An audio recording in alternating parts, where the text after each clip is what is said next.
মদিনায় আমার আপনার দোজাহানের বাদশা জনাবে মুহাম্মদুর রাসূলুল্লাহ সাল্লাল্লাহু আলাইহি ওয়াসাল্লাম তিনি মদিনার বুকে শুয়ে আছেন, তাই না? তাই মদিনাকে বলা হয় জান্নাতের টুকরা, তাই না? কিন্তু জান্নাতে মদিনা নেই, তাই না? কিছু কিছু লোক আবার এটা মানতে চায় না, কিছু কিছু লোক মানতে চায় না, বলে মদিনায় জান্নাত নেই, জান্নাতে মদিনা নেই, এরা মানতে চায় না আর কি। তাদের উদ্দেশ্য করে কবি লিখছে, দেখেন, তুমি তুমি তুমি তুমি মানলে মানো, তুমি মানলে মানো, না মানলে মন মানো না।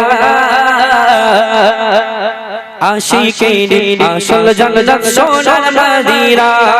জোরে হোক না সুবহানাল্লাহ, আরো জোরে সোরে মন খুলে বলো সুবহানাল্লাহ। তুমি মানলে মানো, তুমি মানলে মানো, না মানলে মন মানো না। আশিকের আসল জান্নাত সোনার মদিনা, আশিকের আসল জান্নাত সোনার মদিনা। মানলে মানো, তুমি মানলে মানো, না মানলে মন মানো না। আশিকের আসল জান্নাত সোনার মদিনা, আশিকের আসল জান্নাত সোনার মদিনা। আশিক হৃদয়ে যত ইশকের জ্বালা দূর করিতে পারে ওই মদিনা ওয়ালা, ওই মদিনা ওয়ালা। জোরে হবে না সুবহানাল্লাহ? আরেকটু মন খুলে বলো সুবহানাল্লাহ। আশিক হৃদয়ে যত ইশকের জ্বালা দূর করিতে পারে ওই মদিনা ওয়ালা, ওই মদিনা ওয়ালা, ওই মদিনা ওয়ালা, ওই মদিনা ওয়ালা, ওই মদিনা মদিনা।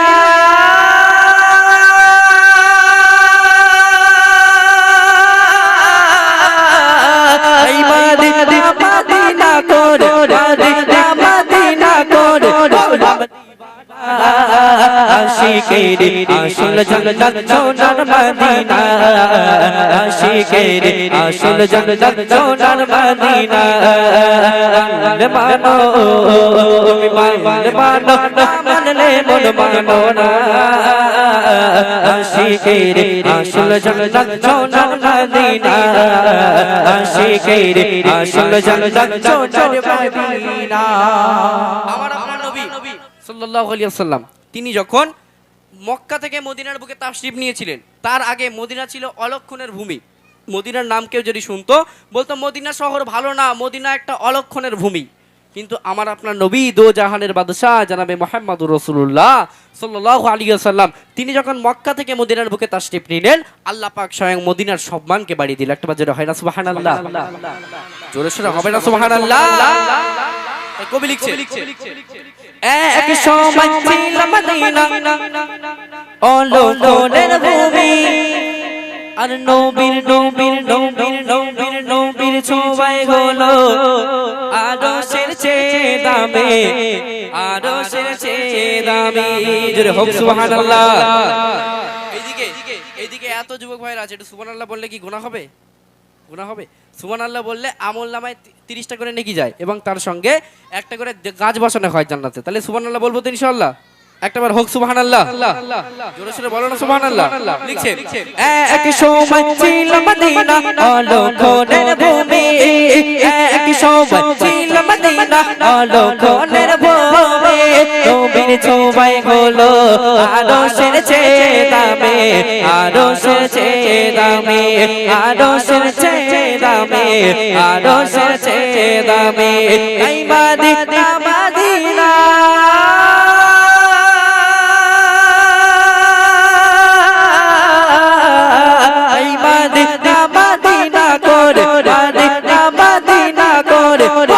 দিবানা। আশিকের আসল জান্নাত সোনার মদিনা, আশিকের আসল জান্নাত সোনার মদিনা। মানলে মানো, তুমি মানলে মানো, না মানলে মন মানো না। আশিকের আসল জান্নাত সোনার মদিনা, আশিকের আসল জান্নাত সোনার মদিনা, আশিকের আসল জান্নাত সোনার মদিনা, আশিকের আসল জান্নাত সোনার মদিনা। তাকবীর, আর মন খুলে দাও না, নারে তাকবীর। গজল ভালো লেগেছে? সত্যি কথা মাথায় হাতে বলো, মিথ্যে কথা যদি বলো মাথার কিন্তু সব চুল পড়ে যাবে। হ্যাঁ বলে পড়ুক পড়ুক, কি বদমাইশ বলো দিন। আচ্ছা বিয়ে হবে না কিন্তু, যে বলেছে পড়ুক পড়ুক ওর বিয়ে হবে না একদম। হাত নাও, সবাই হাত নামিয়ে দাও। আচ্ছা চলো, আচ্ছা তোমরা বিরাট পাকা খুঁজি, বিরাট পাকা। আচ্ছা সবাই এবার চুপ, স্টপ, কোনো কথা হবে না। যদি কথা হয় আমার কিন্তু বিরাট রাগ, নিচেই যাবো। আর এই মাইক দেখতে পেয়েছো তো, মাইক দিয়ে ঘুমঘাম করে মাথায় মারা হবে, ঠিক আছে? মাথা ফুলে এরম বড় বড় আলু হবে, কোনো কথা হবে। এবার সবাই একটু চুপ করো, আমার সোনা পাখিরা একটু চুপ করো, সবাই চুপ করে থাকো। চলো চলুন এবারে যে গল্পটা পরিবেশন করব, আমার আম্মাজানেরা যেহেতু এখানে বেশি আছেন, একটা ঘটনামূলক কালাম পরিবেশন করব। যেহেতু আমার ভাইয়েরা বাবাজানেরা আম্মাজানেরা বেশি আছেন, তো দেখেন যে ঘটনাটা পরিবেশন করব এটা খুব শিক্ষণীয় কালাম, ঠিক আছে? একটু মন দিয়ে শুনতে হবে। যদি মন দিয়ে শুনেন আমি আশা রাখি এই কালামটা থেকে আপনারা কিছু শিক্ষা অর্জন করে জ্ঞান নিয়ে তারপরে বাড়িতে যাবেন। চলুন শুরু করছি সেই কালামটি।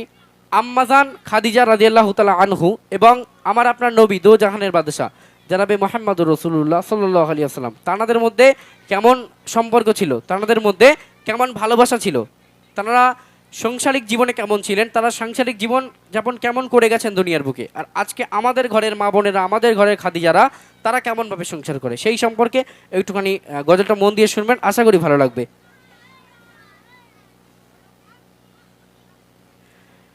কেমন ভালোবাসে নবী আম্মা খাদিজা, কেমন ভালোবাসে নবী আম্মা খাদিজা, যে ভালোবাসায় খুশি হতো আল্লাহ দয়াময়, যে ভালোবাসায় খুশি হতে আল্লাহ দয়াময়। একটু মন দিয়ে শুনবেন যারা আমার মায়েরা বোনেরা এসেছেন, আপনাদের উদ্দেশ্য করে এই কালামটি বেশি করে আমার গাইবার মানে গাইছি আমি, আপনারা একটু মন দিয়ে শুনবেন। কবি ছন্দের মাধ্যমে লিখছে, দেখেন এই বিরাট কথা হচ্ছে মনা, আমি একটা কথা বলছি আমার দিকে বেরো, এই মারপিট করছি, তুই উঠে যাই এগোচ্ছি, এই আমার দিক ফেরো, এই মানা এত মারপিট করছে কেন? যদি এর পরে আবার নেক্সট টাইম থেকে উঠে চলে যাবে, বাড়ি চলে যাবে। তোমাদের গজল আমি গিয়েছি তো, বলেছি না চুপচাপ মনে থাকতে, তোমাদের হয়ে গেছে, তোমরা স্টপ, পরে বড়দেরটা গিয়ে নিয়ে আবার তোমাদের কাছে আমি আসবো, অসুবিধা নেই। আমি কি বলেছি, কোনো কথা হবে না, ঠিক আছে? সবাই চুপ করে থাকো। কবি লিখছে, একটু মন দিয়ে শুনবেন। কেমন ভালোবাসে নবী আম্মা খাদিজা, কেমন ভালোবাসে নবী আম্মা খাদিজা, ভালোবাসায় খুশি হতেন আল্লাহ দয়াময়, ও গো ভালোবাসায় খুশি হতেন আল্লাহ দয়াময়। আম্মাজান খাদিজা রাদিয়াল্লাহু তাআলা আনহু নবীজির কাছে এসে বলছে, ইয়া রাসূলুল্লাহ ইয়া হাবিবাল্লাহ, আপনাকে আমি খাদিজা বিবাহ করতে চাই, আপনাকে আমি খাদিজা বিবাহ করতে চাই। তখন নবীজি সাল্লাল্লাহু আলাইহি ওয়াসাল্লাম বলছে যে হে খাদিজা, তুমি কোথায় আর আমি কোথায়, তুমি কোথায় আর আমি কোথায়, তুমি কত উচ্চ পদের বাড়ির মেয়ে আর আমি কত নিম্ন পদের ছেলে, তোমার পরিবার কত ধনী আর আমি কত নিম্ন, তুমি একটা বার দেখো তুমি কোথায় আর আমি কোথায়। তখন আম্মাজান খাদিজা বলছে, ইয়া রাসূলুল্লাহ ইয়া হাবিবাল্লাহ, রতনকে রতনই চেনে।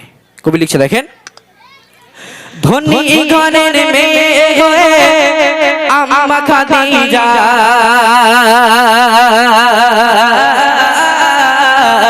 নবীর কাছে এসে বলে করব যে নিকাহ, ধনী ঘরের মেয়ে হয়ে আম্মা খাদিজা,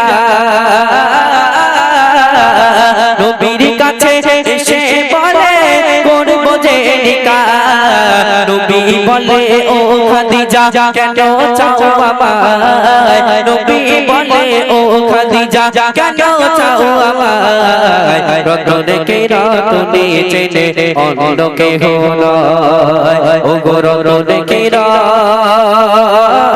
রতনে চেনে অন্য কেহ নয়, কেমন ভালোবাসে নবী আম্মা খাদিজা, কেমন ভালোবাসে নবী আম্মা খাদিজা, যে ভালোবাসায় খুশি হতেন আল্লাহ দয়াময়, যে ভালোবাসায়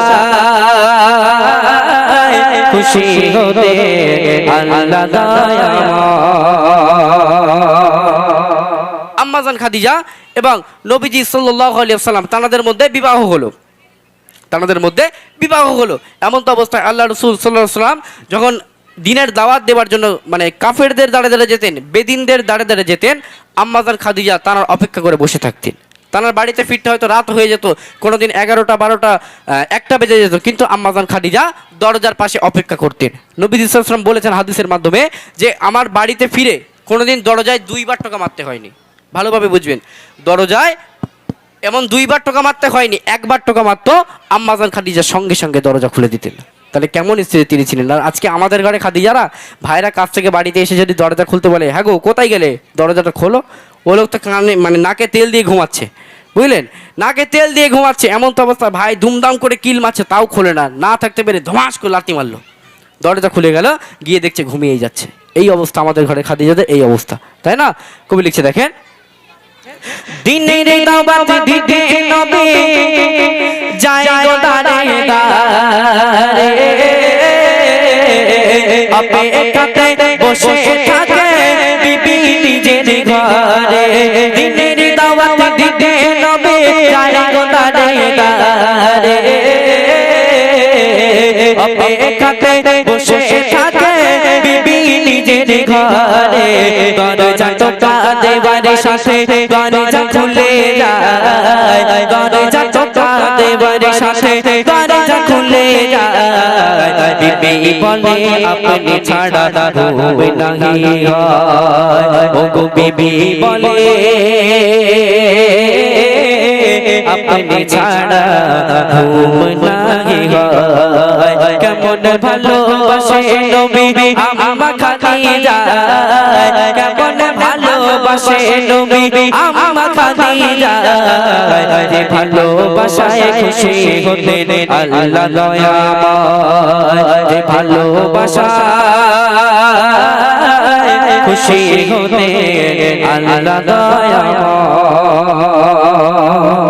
এমন তো অবস্থায় আল্লাহ রাসূল সাল্লাল্লাহু আলাইহি ওয়াসাল্লাম ঘরের মধ্যে প্রবেশ করার পর খাদিজার দিকে একটু দেখলো, আম্মাজান খাদিজার দিকে একটু দেখলো, দেখার পরে তিনি হাও মাও করে কেঁদে ফেললেন। তিনি আর চোখের পানি ধরে রাখতে পারলেন না, হাও মাও করে কেঁদে ফেললেন। তার কারণ আম্মাজান খাদিজার পরনে যে কাপড়টা ছিল, যে পোশাকটা ছিল, সেই পোশাকটা এমনভাবে ছিঁড়েছে, তার সেটা আর যে সেলাই সুলি করে মানে তাবলি দিয়ে যে চালাবে আর কি, সেই চালানোর মতো অবস্থা সেই পোশাকটাই আর নেই। তখন আল্লাহ রাসূল সাল্লাল্লাহু আলাইহি ওয়াসাল্লাম অঝর নয়নে কাঁদছে, আর খাদিজাকে জিজ্ঞাসা করছে, হে খাদিজা, আমি মুহাম্মদ রাসূলুল্লাহ, আমি তোমাকে ঠিকমতো 2 বেলা খেতে দিতে পারলাম না, বিয়ের পর থেকে তোমাকে একটা ভালো কাপড় চোপড় কিনে দিতে পারলাম না, আমি মুহাম্মদ, আমার আজকে ঘৃণা হচ্ছে, তাই না? তখন আম্মাজান খাদিজা বলছেন, ইয়া রাসূলুল্লাহ, ইয়া হাবিবাল্লাহ, আপনার কাছে আমি কোনোদিন কিচ্ছু চাইনি, আপনার কাছে আমি কোনোদিন কোনো আবদার করিনি, তবে আজকে আমি 3টি আবদার আপনার কাছে করব। এগোছি, এত কথা বলো না, না কথা কানে আসলে অসুবিধা হয়, কথা বলো না, তোমরা চুপচাপ মানে বসে তোমাদের গজল আবার শোনাবো, কথা বলো না। তখন আম্মাজান খাদিজা বলছে যে 3টে আবদার আপনার কাছে আমি করব। তখন নবীজি সাল্লাল্লাহু আলাইহি ওয়াসাল্লাম বলছে, হ্যাঁ বলো কোন আবদার তুমি করবে, 3টা আবদার করো। তখন আম্মাজান খাদিজা বলছে যে আমি যখন ইন্তেকাল করব, আমার মরণের পরে আমার গায়ের যে কাফনের কাপড়টা দেওয়া হবে, সেই কাফনের কাপড়টা কোনো দোকানের সাধারণ কাপড় হলে চলবে না, তাহলে ইয়া রাসূলুল্লাহ, ইয়া হাবিবাল্লাহ, আমার গায়ের কাফনের কাপড়টা হবে আপনার গায়ের জুব্বা মুবারক, আপনার গায়ের জুব্বা মুবারক। এটা হচ্ছে প্রথম শর্ত। দ্বিতীয় শর্ত, আমার লাশ যখন কবরে শোয়ানো হবে, তার আগে আপনি আমার কবরে নামবেন, কবরে নামার পর আপনি কবরের চারিপাশটা আপনার পা মুবারকখানা দিয়ে একটু হাঁটবেন, তারপর পরই আমার লাশটাকে কবরে শোয়াবেন। এটা হচ্ছে 2 নাম্বার শর্ত। এবং 3য় নাম্বার যে শর্ত, সেটা হচ্ছে কি, যে আমার যখন দাফন কাফন হয়ে যাবে, সবাই যখন মাটি দিয়ে চলে যাবে, আপনি কিন্তু যেতে পারবেন না, আপনি যেতে পারবেন না, আপনি আমার কবরের ধারে বসে থাকবেন, আপনি আমার কবরের ধারে বসে থাকবেন যতক্ষণ পর্যন্ত মুনকার নেকির ফারিস্তারা এসে আমার সওয়াল জবাব না করে যাচ্ছে, ততক্ষণ পর্যন্ত আপনি আমার কবরে বসে থাকবেন। এই হচ্ছে 3টি শর্ত। আম্মাজান বলছে দেখেন, বিবি বলে ও গো স্বামী, মরণের পরে কবরে শোয়াবে নামায় জুব্বা কাফন করে। বিবি বলে ও গো স্বামী, মরণের পরে কবরে শোয়াবে আমায় জোবা কাফন করে কবরে ছানি পাশে ঘুরবে হেঁটে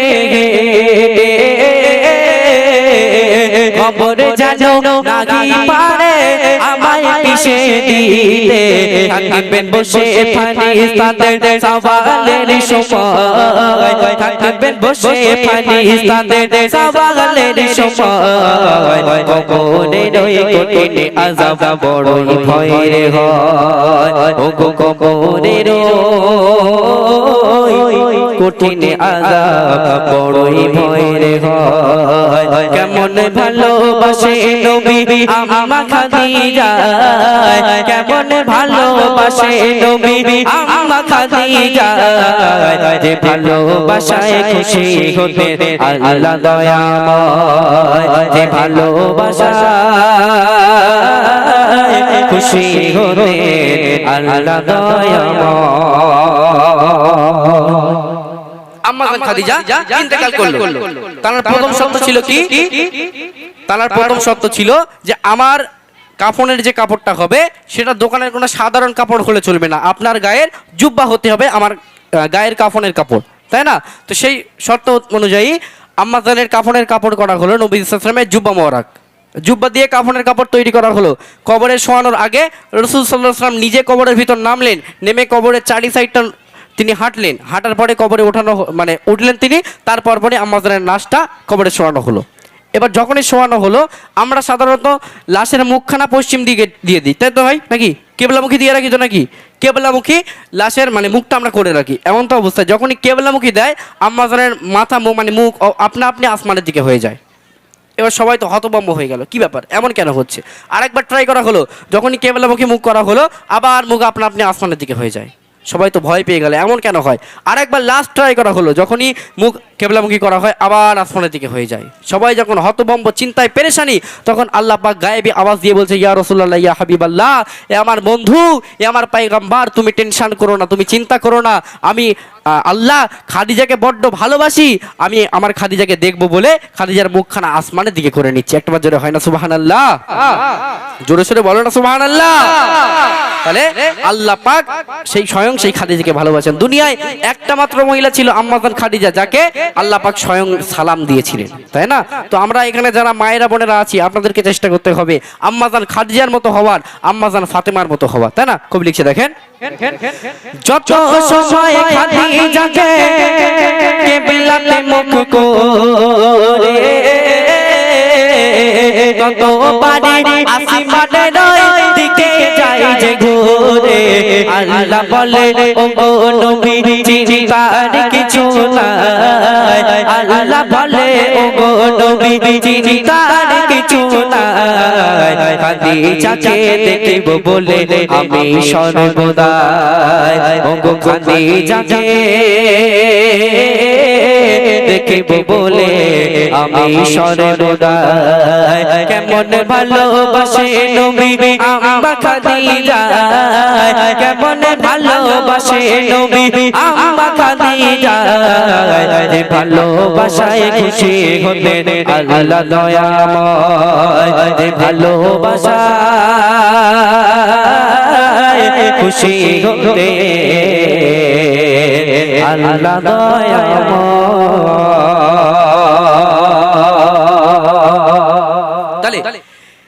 এই গজলটা থেকে আমার মায়েরা বোনেরা যারা আছেন আপনাদের শিক্ষা নেওয়ার আছে কি শিক্ষা স্বামীর কাছে আমাদের ঘরের মায়েরা বোনেরা কি করে রিকোয়েস্ট করে মানে আবদার করে যে হ্যাঁ গো আমাদের ওই বাড়ির সে ওই ভাবি না 3-4 বার দিঘাতে ঘুরে এসেছে কতবার ইকো পার্কে গেছে তুমি আমার একবারও কোথাও নিয়ে গেলে না তাই না এইরকম আবদার করে যে আমার এখানে নিয়ে যাও ওখানে নিয়ে যাও এইটা কিনে দাও সেইটা কিনে দাও কিন্তু আম্মা জান খাদিজার আবদারগুলো একটাবার ভাবেন তিনি কেমন ছিলেন আর আজকে আমাদের ঘরের খাদিজারা কেমন তো তাদের জীবনযাপন অনুযায়ী আজকে আমাদের জীবনযাপন করতে হবে এবং স্বামীর সেবা করতে হবে চলুন